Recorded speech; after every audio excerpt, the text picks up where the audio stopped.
மகிழ்ச்சியின் சத்தம் வழங்கும் அனுதின தேவமன்னா. Voice of Joy presents Daily Manna by Reverend A. Benedict. தேவனுக்கு மகிமை உண்டாவதாக. இந்த நாளைக்குரிய தேவ மன்னாவாக யாத்திராகமம் 2ஆம் அதிகாரம் 24 25 வார்த்தைகள்.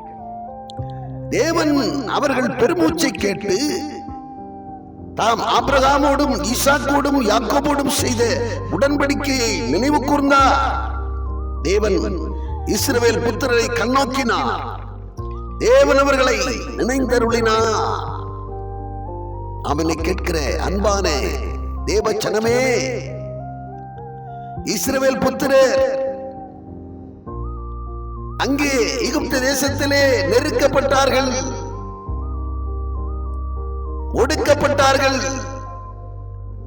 எவ்வளவுக்கு எவ்வளவாய் ஒடுக்கப்பட்டார்களோ, எவ்வளவுக்கு எவ்வளவாய் நெருக்கப்பட்டார்களோ, அவ்வளவுக்கு அவ்வளவாய் பலுகி பெருகினார்கள் என்று நாம் வேதத்திலே வாசிக்கிறோம். அப்படி அவர்கள் நெருக்கப்படுகிற ஒடுக்கப்படுகிற வேளையிலே அவர்கள் பெருமூச்சை கர்த்தர் கேட்டா, தாம் ஆபிரகாமோடு ஈசாக்கோடு யாக்கோபோடு செய்த உடன்படிக்கையை நினைவு கூர்ந்தார். தேவன் இஸ்ரவேல் புத்திரரை கண்ணோக்கினார். தேவன் அவர்களை நினைந்தருளினார். என்னை கேட்கிற அருமையான தேவச்சனமே, சில காலம் காணாதவர் போல இருந்தாலும், சில காலம்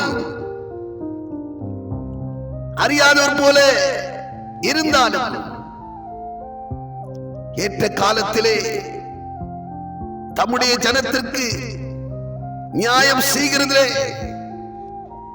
அவர்களை நினைத்து பார்க்கிறது மாத்திரமல்ல, அவர்களுக்கு செய்ய வேண்டிய காரியங்களை செய்து அவர்களுடைய நிந்தையை பூமியில் இராதபடிக்கு எடுத்து போட்டு அவர்களை வாழ்வாங்கு வாழ வைக்க கர்த்தர் சித்தம் கொண்டார். அவனை கேட்கிற அருமையான தேவச்சனமே,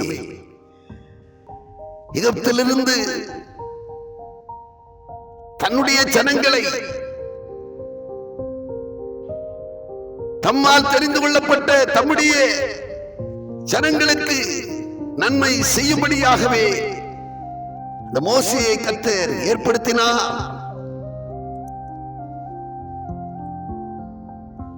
மோசேயை கொண்டு ஆண்டவர் தாம் எண்ணியிருந்தபடியாகவே, தாம் தீர்மானித்திருந்தபடியாகவே அந்த ஜனங்களை அந்த இடத்தை விட்டு கொண்டு வந்தார். அவர்களுக்கென்று பாலம் தேனும் ஓடுகிற அந்த கானான் தேசத்தை முன்குறித்து வைத்திருந்தார். அந்த இடத்திற்கு அவர்களை அழைத்து சென்றார். அவனை கேட்கிற அருமையான தேவச்சனமே, அன்றைக்கு யாக்கோபிற்கு ஆண்டவர் வாக்களித்தார். நான் உன்னோட இருந்து நீ போகிற இடத்திலெல்லாம் உன்னை காத்து இந்த தேசத்திற்கு உன்னை திரும்பி வர பண்ணுவேன். நான் உனக்கு சொன்னதை செய்யும் அளவு உன்னை நான் கைவிடுவதில்லை சொன்ன வார்த்தையின்படியாக அவர் என்றைக்குமே கைவிடாத தேவனாய் இருக்கிறபடினாலே அன்றைக்கு இஸ்ரவேல் ஜனங்களை நினைத்தருளினவர்,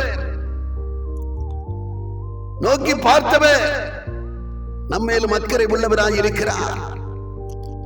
நம்மையும் ஆசீர்வதிக்கிறதிலே சித்தமுள்ளவராய் இருக்கிறார். எனவே அவரை உறுதியாய் பற்றிக் கொள்ளுங்கள்.